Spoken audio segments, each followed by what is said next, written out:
Vamos meditar na palavra de Deus? Tome sua Bíblia, por favor. O Espírito Santo me deu uma palavra para compartilhar com os irmãos nesta oportunidade. E eu quero seguir estas diretrizes do Divino Espírito Santo para ser o mais preciso nesta revelação. Mateus 15, 22 ao 28. Mateus 15, 22 ao 28. O texto diz assim, irmãos: E eis que uma mulher de Canaã veio daquela mesma região e clamou a ele, dizendo: Tem misericórdia de mim, ó Senhor, filho de Davi. Minha filha está terrivelmente irritada com um demônio. Mas ele não respondeu palavra alguma. E aproximando-se dele seus discípulos, rogaram-lhe, dizendo: Despede-a, pois ela clama atrás de nós.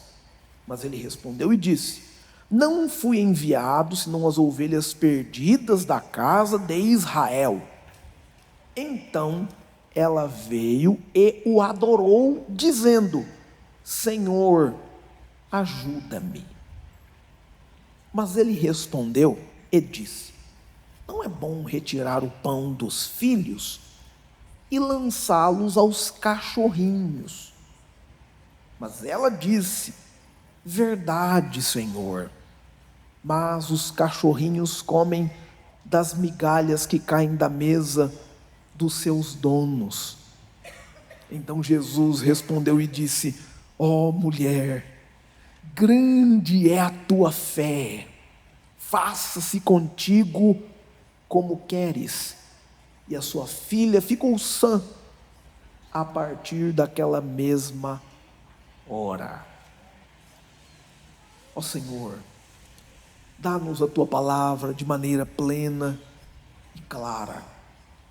Revela-nos o desejo do teu coração, para que nós possamos, ao receber estas orientações, ter nossos corações aliviados, consolados, confortados, edificados por esta palavra, em nome de Jesus. Amém. Amém. Aleluia. Eu quero pregar por alguns minutos sobre o tema o pão dos filhos. O pão dos filhos. Nós vamos começar com uma definição da palavra filho, para facilitar essa introdução. A palavra grega, teknon, significa filho ou criança, no sentido de descendência, mas uma outra palavra grega, huios, traduz-se como filho, para uma condição de identidade legal. Então, vamos observar 5 versículos bíblicos que demonstram cada uma dessas palavras, para a gente ter o sentido técnico do que quer dizer filho no contexto do Novo Testamento. Vamos começar com a palavra teknon, que quer dizer filho, este filho é descendência. Então, vamos lá. Começando com João 1,12, o texto diz assim: Mas a todos quanto receberam, deu-lhes o poder de serem feitos filhos de Deus, serem descendentes de Deus. Ao receber Jesus, nós somos feitos filhos com a significância de descendência. Passa-se a nós o DNA de Deus. Quem Deus é, quem nós somos, torna-se a mesma coisa. Romanos 8, 21, usa a mesma palavra, porque a criação também será libertada do cativeiro da corrupção para a liberdade da glória dos filhos de Deus. Ou seja, os descendentes de Deus agem de tal maneira que a criação é liberta. A criação não é castigada, a criação não sofre, porque as pessoas que são filhos de Deus cuidam da criação. Filhos de Deus não jogam lixo no chão, filhos de Deus não tratam com maldade os animaizinhos, filhos de Deus não tratam com desprezo as vias públicas, filhos de Deus cuidam, a criação é glorificada quando os filhos de Deus entram em ação. Alguém pode dizer amém por isso? Amém. Aleluia. 1 João 3, verso 1, diz assim: Vede com grande amor nos tem concedido o Pai, que fôssemos chamados filhos de Deus. E nós somos, Por isso o mundo não nos conhece, porque não conhece a Ele. Mais uma vez, o sentido de descendência. Nós somos chamados filhos de Deus pelo amor que o Pai nos concedeu. Então, por este amor, nós somos inseridos na linhagem, na descendência de Deus. Gálatas 4, verso 5 diz assim: para remir os que estavam debaixo da lei, a fim de que recebêssemos a adoção de filhos. Deus enviou Jesus para libertar os que estavam debaixo do jugo da lei, para que recebêssemos a adoção de filhos. Jesus foi enviado para que nós nos tornássemos descendentes de Deus. Por último, Mateus 5, verso 9, o próprio Jesus usa a expressão teknon, filho por descendência, e ele diz assim, bem-aventurados os pacificadores, porque eles serão chamados filhos descendentes de Deus. Por que eles são pacificadores? Porque Deus é um Deus de paz. Então eles descendem de Deus, eles se parecem com Deus. Essa expressão filhos, na originalidade do teknon, que é o filho por descendência, é interessante. Mas olha a outra expressão, que é huios, que é um filho legal. Pode ser um filho adotado legalmente, no papel. Olha os textos que aparecem com essa palavra huios. Mateus 5, 45. O próprio Jesus diz assim, para que sejais filhos do vosso Pai que está no céu, porque Ele faz nascer o sol sobre maus, sobre bons, e vira chuvas sobre justos e injustos. Jesus está afirmando aqui, e Ele está falando com uma classe de pessoas, dizendo a eles, olha, vocês são filhos de Deus, mas não quer dizer que vocês são descendentes de Deus. Vocês são filhos legais, no papel. Para que vocês sejam filhos descendentes de Deus, para que vocês evoluem, mudem esse conceito para filhos originais de Deus, da descendência de Deus. Vocês precisam mudar esse conceito que vocês têm acerca da fé. Porque Deus cuida dos bons e dos maus. Chuva vem para todo mundo. Mas os filhos de Deus são cuidados de maneira diferente. Lucas 15, 11, Jesus usa a mesma expressão para falar do filho pródigo. E certo homem tinha 2 filhos. Filhos lá é a palavra huios. Filhos legais, legalizados. Tinha 2 meninos, tinha 2 crianças. Ele não vai na origem da descendência, ele só usa essa palavra legal, porque ele está descrevendo uma relação paterna legal. Logo em seguida, ele vai dizer que um dos filhos pede legalmente uma parte da herança que lhe pertencia. Hebreus 5, verso 8, o escritor aos Hebreus usa a mesma expressão, mas no caso, ele está usando essa expressão de acordo com nós sugerimos o entendimento, uma terceira pessoa. Então por isso ele diz, ainda que era filho, aprendeu a obediência por aquilo que padeceu. E aqui ele está falando sobre Jesus, ainda que filho, ou seja, filho legal de Deus, não filho teknon, descendente de Deus. Ele está deixando isso claro para que haja um entendimento da distinção que Jesus recebeu estando entre nós, estando em carne entre nós. Ele aprendeu a obediência por padecer dores, ou seja, Jesus sofreu, e este sofrimento é a prova de que ele havia aprendido a obedecer o Pai. Ele tinha condições, capacidade de obedecer o Pai.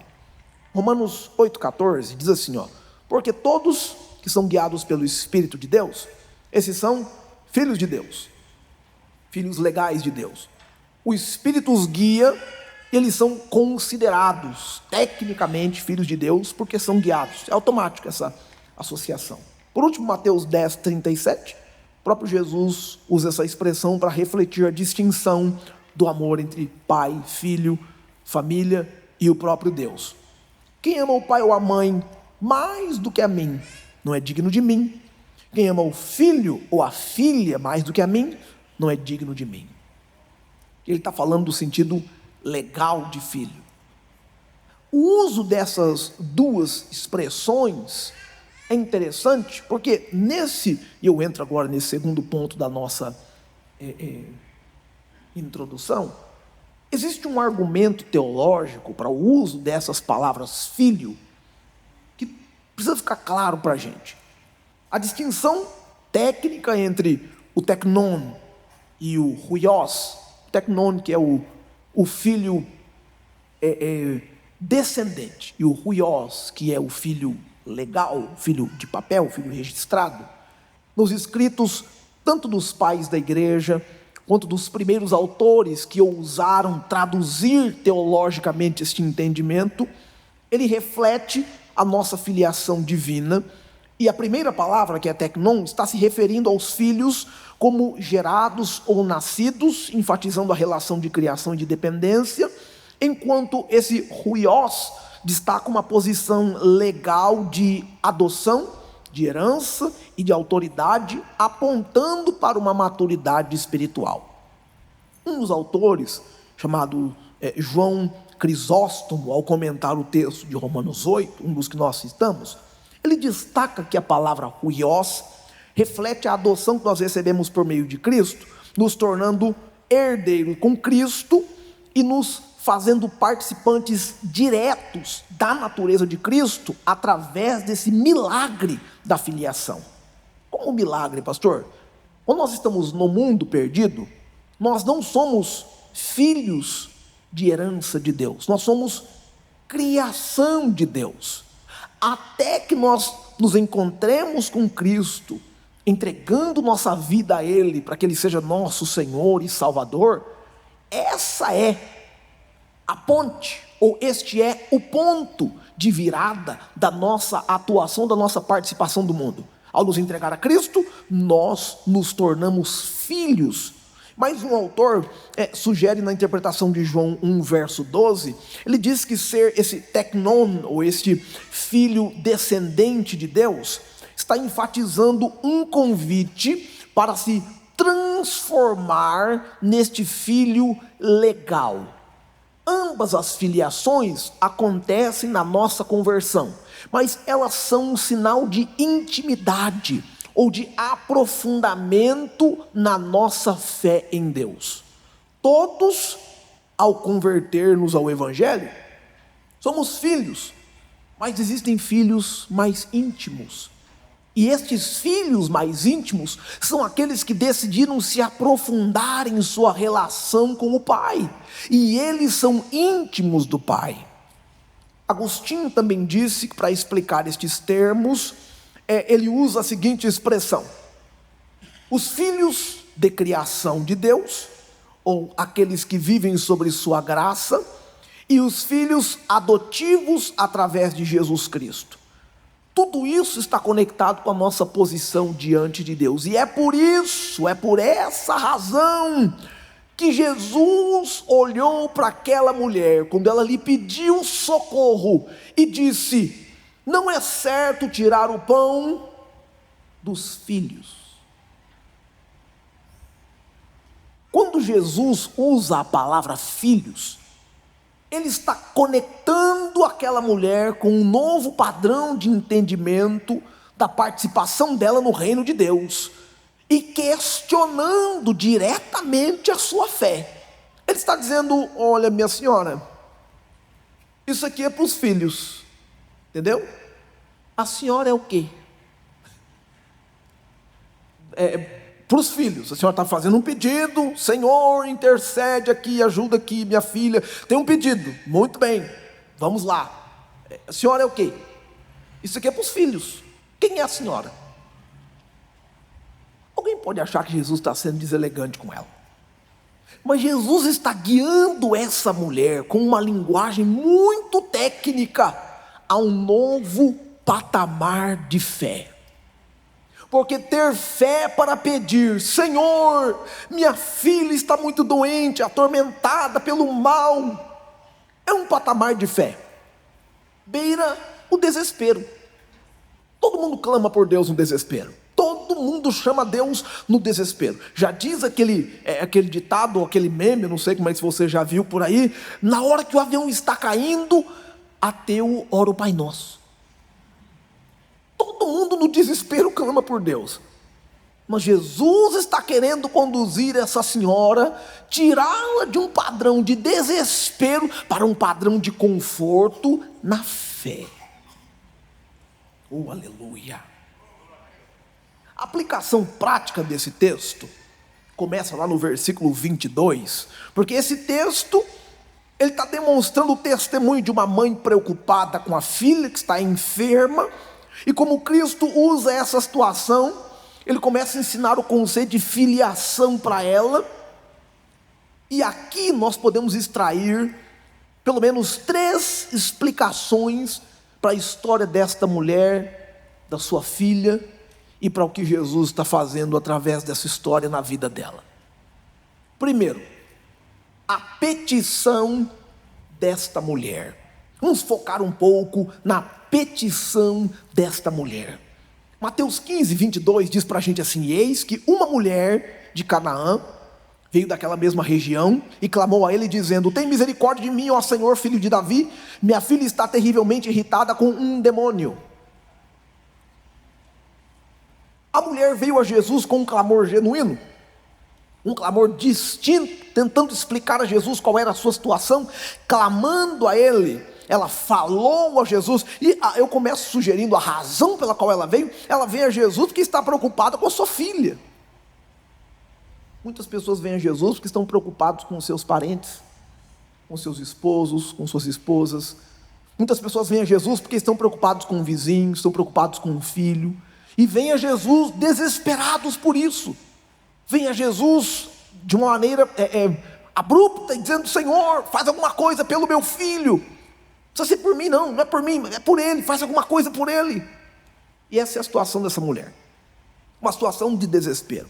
E ela vem dizendo que a menina está possessa ou irritada com um demônio, e essa expressão é muito simples, porque no caso existe violência, existe agressão, existe irritabilidade. Essa moça está sensível, e ela está agindo de uma maneira que indica que ela está possessa, ela está fora do controle, ela está fora de suas faculdades mentais naturais. Aí a razão pela qual ela clamou, ela começa clamando, gritando ou esbravejando, e o texto sugere que ela clamou em alta voz, tanto que alguns discípulos disseram: Senhor, manda essa senhora, não sei, dá um jeito nessa, ela está gritando atrás da gente, isso pode pegar mal, isso pode dar problema, uma mulher andando atrás da gente, fazendo esse escândalo. Senhor, o Senhor puder afastar essas, dá um jeito, diz para ela, faça alguma coisa para que ela se mova para longe de nós. Ela pede ajuda de maneira frenética, clamando, ela estava com o coração partido, e uma condição, não é qualquer pessoa que pode ajudá-la. Tem uma outra razão pela qual ela chamou a Jesus, e Marcos, o Evangelho de Marcos, registra esse mesmo evento, no versículo 7, versículo 25, do capítulo 7, e o texto diz lá que essa mulher tinha ouvido falar de Jesus. Ela ouviu que Jesus curou muitos tipos de doenças, e o procurou com a mesma intenção. Ele curou doenças, vou procurá-lo, e veio clamando, veio gritando, esbravejando. Ele abriu os olhos dos cegos, eu vou procurá-lo. Ele curou doenças da pele, curou hanseníase, curou a lepra, ele curou, eu vou procurá-lo, porque ele já fez isso alguma vez. Se ele pode libertar alguém, ele pode libertar minha filha. Se ele pode tocar alguém, ele pode tocar a minha filha. E ela vem clamando, ela vem pedindo, ela oferece, apresenta a Jesus a sua petição de maneira clara, objetiva, mas certamente desesperada. Aí, versículo do 23 ao 27, narra para a gente a persistência dessa mulher. Porque ao clamar, ela claramente não foi atendida. Olha o que acontece. Essa mulher vem a Jesus em busca de ajuda, e quando obtém a resposta de Jesus não é uma resposta, vou curá-la, não é uma resposta, fica tranquila minha senhora, vou resolver logo em seguida. Vou conversar com esse fariseu aqui e já já eu resolvo o seu problema. Não é uma resposta clara, não é uma resposta, um sim positivo. Não. Porém, há uma lição na persistência dela. Mesmo sem ouvir um sim, mesmo sem ouvir um não, mesmo sem ouvir um olha, não tem como, Jesus não respondeu nada. E essa mulher permaneceu clamando. Oh, aleluia. Isso ensina muito para a gente. Porque aqui existem alguns obstáculos que só a fé pode superar. O que a gente faz quando Deus não diz nada? O que a gente faz quando na oração não tem resposta? O que a gente faz quando ao orar e clamar por uma resposta não vem nenhum profeta? Uma semana atrás tinha 8 profetas. Um profeta falou assim, o outro falou desse jeito, o outro me mandou até o WhatsApp. Eu estava assistindo uma live, o profeta falou comigo na live. Irmão, era profeta para todo lado. E agora que eu orei, eu pedi, eu clamei, Deus não disse nada. Eu vou aproveitar esse momento aqui para dizer a você, cuidado com essa profetaiada que está andando por aí, em nome de Jesus. Deus não fala muito. O que Deus fala, ele se torna sujeito à sua própria palavra. O que Deus falou, está aqui. Quem pode dizer amém? Esse profeta de live, esse pessoal que anda por aí pedindo pix na live, o voto não sei de quanto, você tem 12 anos, R$12 no voto. Você tem 9 anos, R$9 no voto. Você tem 60 anos, irmão, R$60 no voto. Não, pare com isso. Pare com isso. Essa profetaiada aí dizendo, o que fazer quando Deus fica em silêncio? E muitas vezes Deus fica em silêncio, porque nós queremos uma resposta imediata de Deus, e Deus não funciona no nosso tempo. Por isso que procurar um profeta pode dar muito problema. Muito problema.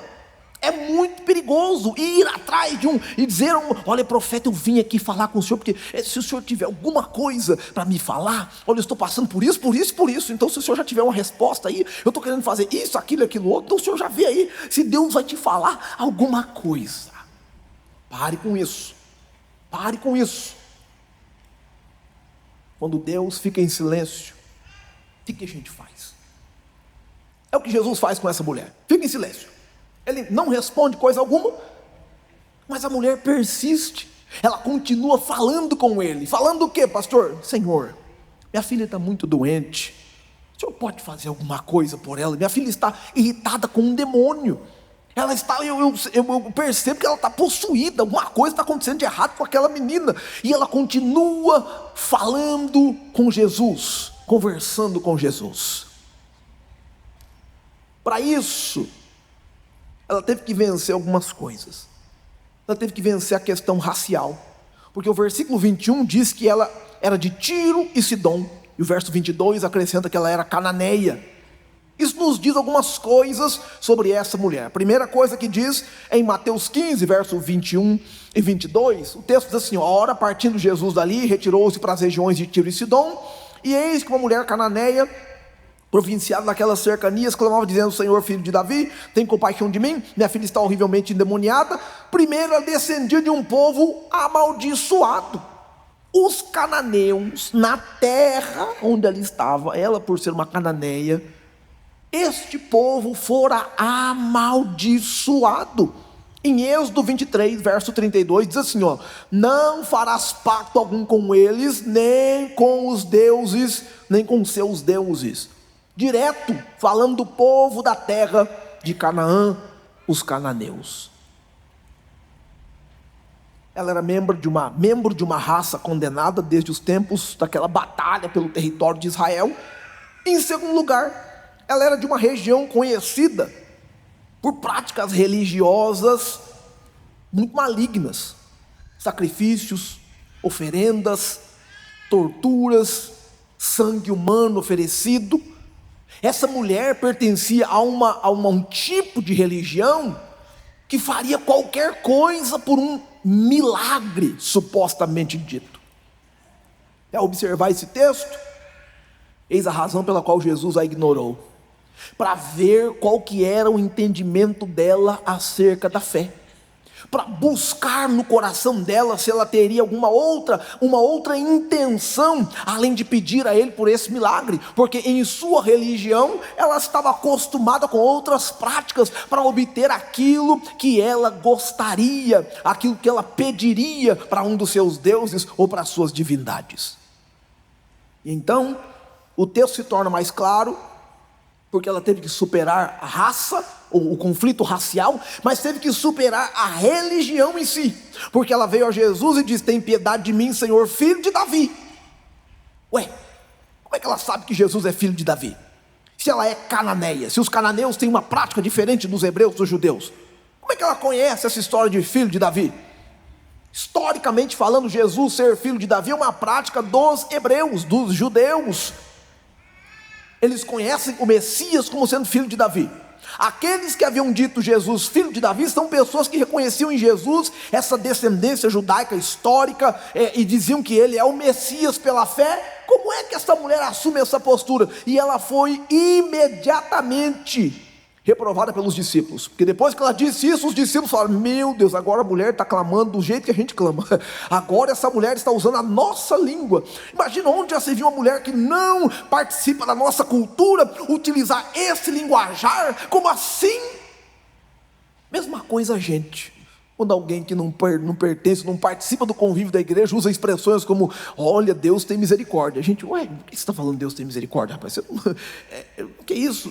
Nosso espírito fariseu se levanta rapidinho. Que é isso? Não usa o nome do Senhor, não clama o nome de Jesus. Irmão, deixa a pessoa clamar o nome de Jesus, deixa ele dizer o nome de Jesus, deixa ele clamar por socorro, por misericórdia. Olha a atitude desses discípulos aqui, colocando a religião, o seu entendimento de religiosidade na frente da fé dessa mulher.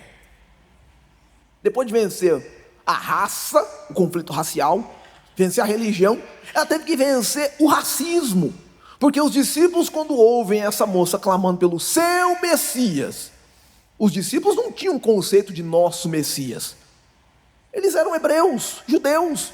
O Messias é nosso, até Jesus incutir na cabeça deles: ide por todo mundo e pregar, até eles aprenderem. Não, levou tempo, levou muito tempo para eles terem esse conceito de que o Messias é internacional. O Messias é nosso. Como é que essa senhora pode estar gritando Jesus, filho de Davi? E ela precisou ficar focada, porque ela tinha um objetivo, e Jesus estava testando a fé desta mulher, ensinando algumas coisas para ela. E aí, a fé começa a gerar algumas oportunidades. Oh, glória a Deus!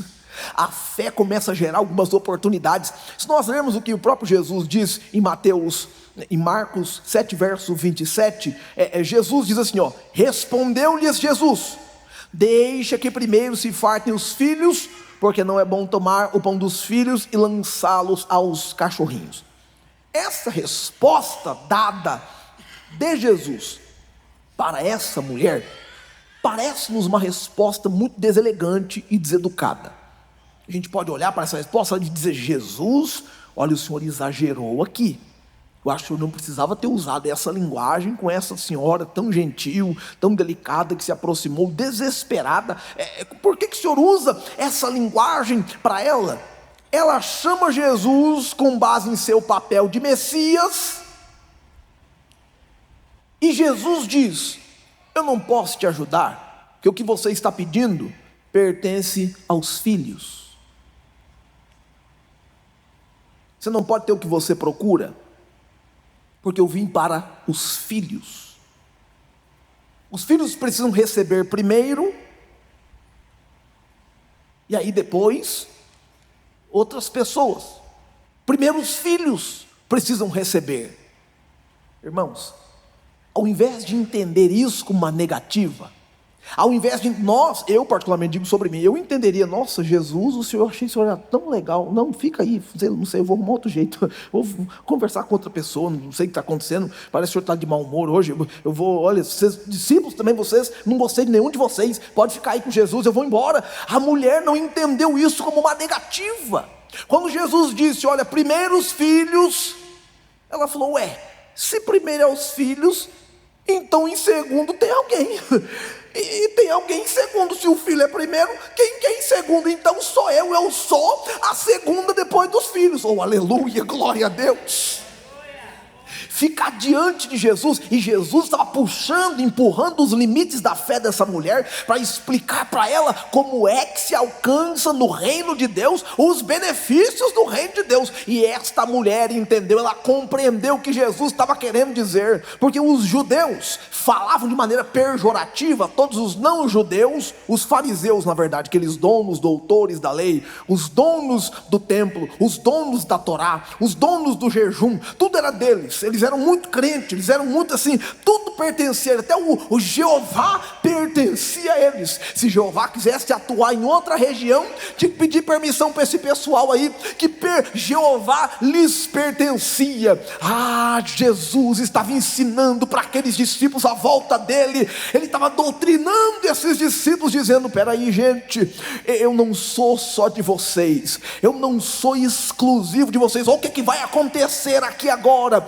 Ele olha para a mulher e ele não usa linguagem pejorativa, cães, cachorros, ou ele não usa a linguagem pejorativa de um cão nojento, um cão de rua, ou um cão sujo, como era a linguagem usada pelos fariseus. Jesus trata a mulher falando a expressão cachorrinhos. E o que essa expressão quer dizer? Ela está falando de um pet, está falando de um cachorro de casa, está falando de um animalzinho, não precisa nem ser um pet, mas um animal de casa, um animal que fica perto da família, e ele fica tão perto que ele é capaz de comer das migalhas que caem da mesa do seu senhor. A mulher recebeu essa explicação desse jeito: peraí, eu não sou filha, mas eu estou dentro da casa. Eu não sou filha de papel, mas eu estou tão perto da mesa que se cair uma migalha eu consigo pegar. Aleluia, aleluia.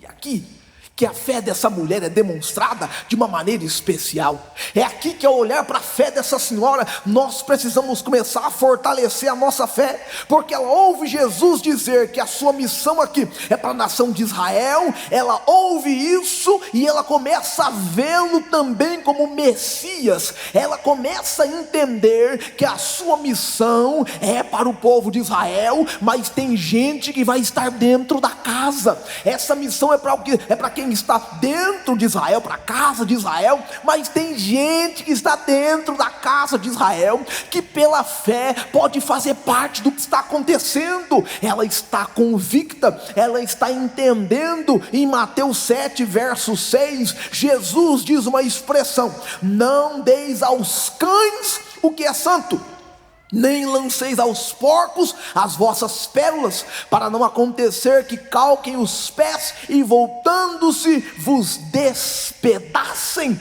Ou seja, Jesus está dizendo que existe uma categoria de pessoas que se comportariam como cães, ou seja, os cães raivosos, os cães de rua, ou os porcos, aqueles que não valorizariam o reino de Deus de maneira alguma. Mas no caso da mulher, Jesus está falando: existem pessoas que têm um desejo de pertencer ao reino, que têm uma necessidade tão grande, tão poderosa, que essa necessidade os leva a se aproximar do reino de Deus. E Jesus diz: para essas pessoas vai sobrar uma migalhinha ali que cai da mesa, vai acontecer alguma coisa em favor delas, e isto é o suficiente para fortalecer a fé dessa mulher. Oh, aleluia! Você consegue ver como é que Jesus pegou a fé dessa mulher, que era pequena, e ele começou a elevar a fé dessa mulher. Oh, aleluia! Ela veio pedindo um milagre para sua filha, mas Jesus estava conduzindo ela para o caminho da salvação, dizendo: você vem a mim pedindo um milagre, eu vou a você te conduzindo para dentro do reino de Deus, para dentro da casa, aonde dentro da casa existem providências, existem abundâncias. Oh, aleluia! É por isso que muita gente teria desistido. Jesus a ignorou por um momento, Ela não aceitou este momento em que Jesus se calou. Ela não entendeu este momento que Jesus ficou em silêncio, como se fosse um desprezo. Ela entendeu que ela precisava persistir da maneira correta. E Jesus, ao respondê-la, oh aleluia, ao responder essa mulher, Jesus estava dando a ela a abertura, a chance de participar, não só de um milagre, mas de participar do reino de Deus. Lá em Mateus 7, versos 7 e 8, Jesus diz assim, pedi, dar-se-vos-á. Buscai e encontrareis, batei, abrir-se-vos-á, pois todo aquele que pede recebe, quem busca encontra, e ao que bate será aberto. Jesus está falando da insistência, e esta mulher usou de uma insistência, não de uma insistência oca, não de uma insistência desesperadora e mal educada, mas ela foi consciente, ela sentiu o que estava acontecendo, ela se conectou com Jesus de uma maneira que ela conseguiu compreender os sinais que Jesus estava dando. Você pode receber essa palavra aqui essa noite? Deus quer que você permaneça na presença dEle, independente do que esteja acontecendo. Deus quer se conectar com você, e Ele quer que você tarde na presença dEle, fique na presença dEle, continue na presença dEle, permaneça diante dEle, apesar dos pesares, apesar das falas, apesar do silêncio, apesar da dor, apesar do medo. Ele quer que você permaneça na presença dEle, porque haverá uma transformação, haverá um milagre, aleluia. Nós olhamos para a petição dessa mulher, olhamos para a persistência dessa mulher em face ao silêncio e à repreensão de Jesus. Mas deixa eu finalizar no verso 28, olhando para o prêmio que ela recebeu, o prêmio desta mulher. Jesus respondeu à fé dela, porque ele ficou impressionado com a resposta que ela deu. Jesus diz: olha, minha senhora, aqui na mesa nós temos filhos, e os pães são dados aos filhos, os filhos estão comendo pães, e assim, a gente não vai dar o pão para os cachorrinhos, a gente não vai oferecer, esse pão primeiro é para os filhos. A mulher entendeu a lição e disse: Jesus, olha, até os cachorrinhos, eles comem das migalhas que caem da mesa do Senhor. Eu estou entendendo o que o Senhor está querendo me dizer. Jesus olhou essa expressão, Jesus olhou essa palavra e exclamou logo em seguida: ó mulher, grande é a tua fé. Irmãos, o lugar mais alto que a gente precisa estar é aos pés de Jesus.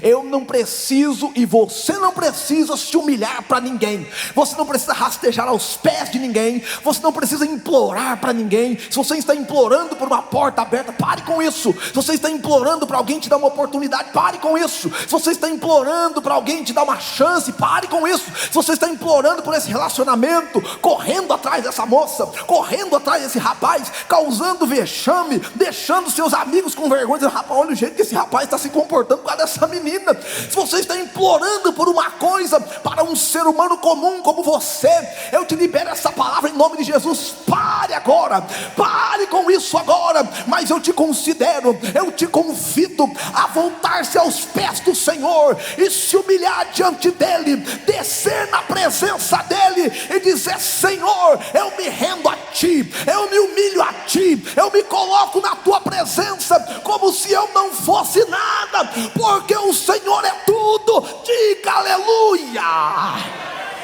Glória a Deus. Essa noite nós precisamos nos humilhar diante do Senhor, e ao fazer isso, Jesus diz para ela, Jesus libera uma palavra, Jesus libera uma palavra. Oh aleluia. Eu vim dizer a você que essa noite, que ao se humilhar diante de Jesus, ele libera uma palavra. Ao descer diante de Jesus, ele libera uma palavra. Ao conectar-se com Jesus pela fé, crendo que ele é o único capaz de resolver, ele te libera uma palavra. Eu creio nessa palavra aqui essa noite. Quem pode crer, levante uma das mãos e diga aleluia. Oh, glória a Deus. Esta mulher sabia de quem ela estava se aproximando, e aqui está a nossa lição. Na petição dessa mulher, nós aprendemos que todos podem pedir. Na persistência, nós aprendemos que a diferença está entre aqueles que estão necessitados e os que estão desesperados. Os desesperados fazem de tudo e não olham para as lições, mas os necessitados, eles fazem de tudo e aprendem com o que está acontecendo. Agora, no prêmio dessa mulher, nós somos revelados que os filhos recebem cura, e aqueles que estão perto dos filhos recebem cura, e aqueles que estão abaixo dos que estão perto dos filhos recebem cura. É só estar ao lado de Jesus que você vai receber cura. Quem pode dizer aleluia? Aleluia! Há uma revelação nesse texto, e essa revelação se segue para mim e para você. Mateus 15, 22 diz: e eis que uma mulher cananeia, provinda daquela cercania, clamava dizendo: Senhor, filho de Davi, tem compaixão de mim, porque minha filha está terrivelmente endemoniada. Marcos 7, 24 a 26.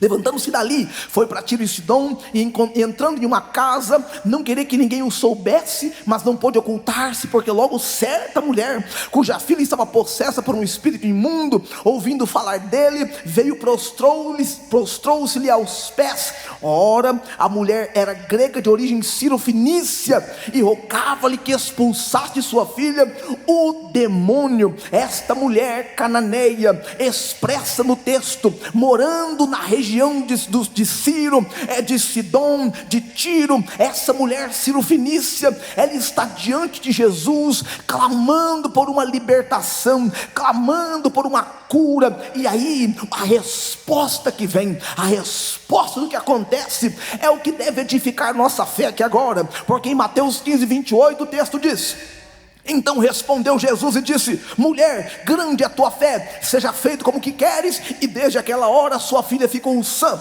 Marcos 7, 29 e 30 diz: então ele disse: por essa palavra, vai, porque o demônio já saiu da sua filha. E voltando ela para casa, achou a menina deitada sobre a cama, e que o demônio já havia saído. Alguém pode perguntar: pastor, o que é o pão dos filhos? Porque Jesus disse: não se pode pegar o pão dos filhos e dar aos cachorrinhos. O que Jesus estava querendo dizer com isso? E por que essa mulher se aproximou e Jesus disse: eu não posso pegar o pão destes filhos e dar aos cachorrinhos? A mulher respondeu: ó Jesus, os cachorrinhos pegam as migalhas que caem da mesa do seu Senhor. E Jesus respondeu: olha, grande a sua fé, vai, seja feito conforme isso que você crê. O que é o pão dos filhos, pastor?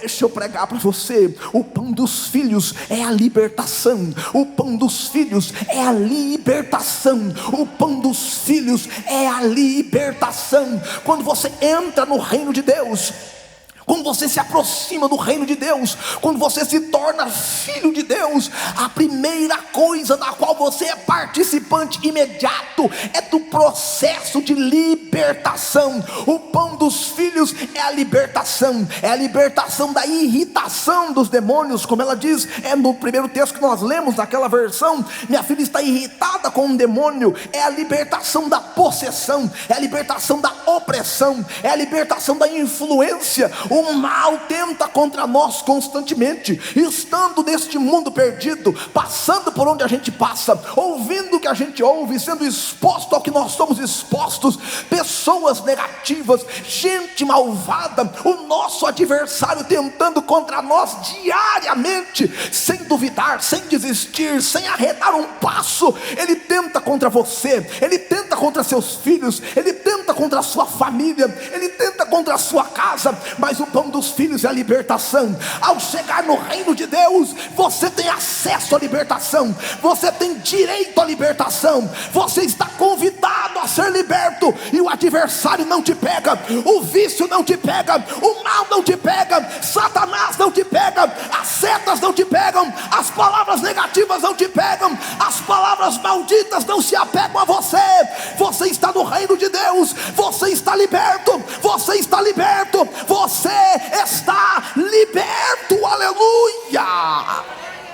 E talvez você conheça alguém que está preso, talvez você conheça alguém que está aprisionado de alguma forma, mas eu vim pregar para você que essa noite, que o pão dos filhos é a libertação, a libertação, a libertação, a libertação, a libertação, a libertação dos pensamentos negativos, a libertação dos pensamentos destrutivos, a libertação dos vícios, a libertação dos vícios das drogas, a libertação dos vícios da pornografia, a libertação dos vícios da mentira, a libertação dos vícios do engano, a libertação do vício da fofoca, a libertação de coisas intrínsecas, de coisas enraizadas no coração, a libertação do ódio, a libertação da amargura, a libertação da prisão, dos maus pensamentos. No reino de Deus tem libertação. Você não está preso, sua casa não está presa, seus filhos não estão presos, sua família não está presa. No reino de Deus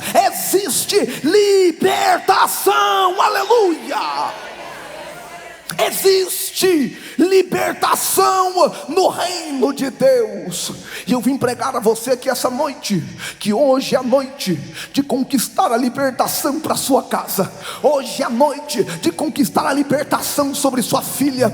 Hoje é a noite de conquistar a libertação sobre seu filho. Hoje é a noite que Deus escolheu para libertar aquele garoto. Hoje é a noite que Deus selecionou para libertar a sua casa. Quem pode dizer aleluia? Quem pode dizer aleluia essa noite? Talvez você entrou aqui hoje com essa preocupação. Essa semana vai ser uma semana puxada.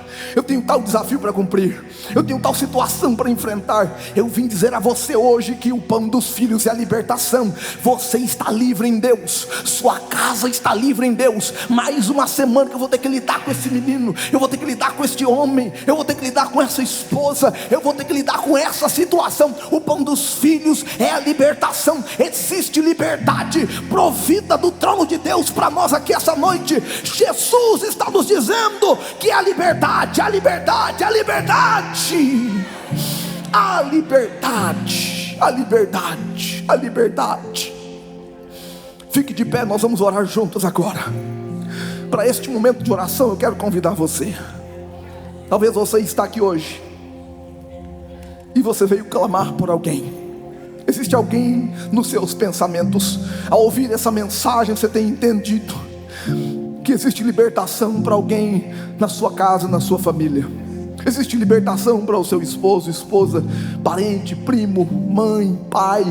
Existe libertação para o seu filho, filha. Você entende nesta palavra que há libertação provida para eles em nome de Jesus. Se você deseja interceder por alguém que está em sua família, em sua vizinhança, em uma lista de oração que você conheça, e você sente que esta palavra atinge sua vida no que diz respeito a essa pessoa, que a libertação por ela, como esta mãe se aproxima de Jesus pedindo por sua filha, e Jesus dá a ela uma lição para elevá-la a um patamar de fé, que ela possa receber o pão dos filhos, que ela possa receber a libertação. Jesus te eleva aqui essa noite, Jesus te eleva neste patamar de fé, para que você receba essa libertação por um parente, receba essa libertação por um filho, receba esta libertação por um amigo. Clame por alguém e diga: Senhor, a libertação para esta pessoa, eu vim buscar por ele, eu vim clamar por ela, a libertação para esta pessoa. Oh, aleluia.